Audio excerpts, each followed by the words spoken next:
Rossiyada işleyenler, Qazaqistan, Qızılarvat bağışlar deyip oğlunlar. Bu faylı halitana madın tutbiya bu faylı halifa hormattur. Kalmacan ayıpları oldu. Valda bakşana var değil. Bunları bir siriyene koydu. Bir de bir yol olsun. Canlı favorun. Ekvat ederlerimiz için. Şafir Atacan anına verdiğim kaka diyen o adam şuuruyla. Gerek var. İroviç, bilip koyşunu. Sen kakana hormat koyşunu. Senin kimliğine baka keserler. Hormatlarlar. Ya da gayır teserler. Bil kakam anrısı senin anrıyındır. Kanrılıp bakmadın. Kakam yerdeki tanrıyındır. Sen kakamı hoştur imani. Kakasın hordanın bulmun imanı. Erkeleyenim ortam zemin asmana. Boşlusun kakana kulak asmana. Yadıklımın ağabımın solun kovmusun. Atana altılı. Kakan oğlusun. Kakan her tarafında kanun hükümdür. Sağla çıkılan şakan. Kakan kökümdür.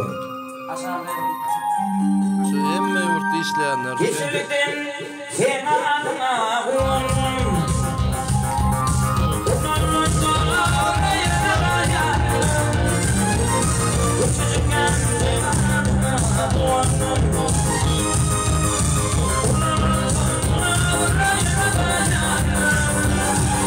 Emme yurtta da değişti şey.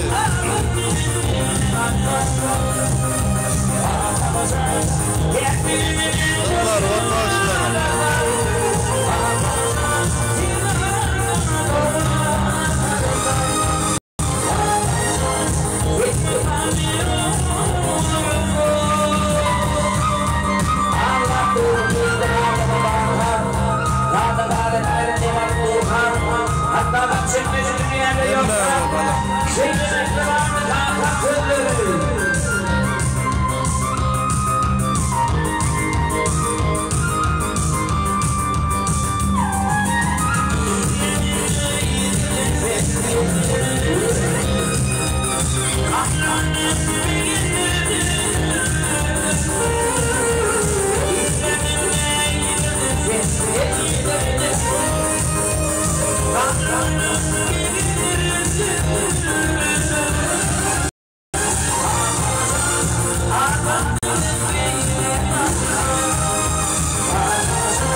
Önüne de kalamayız.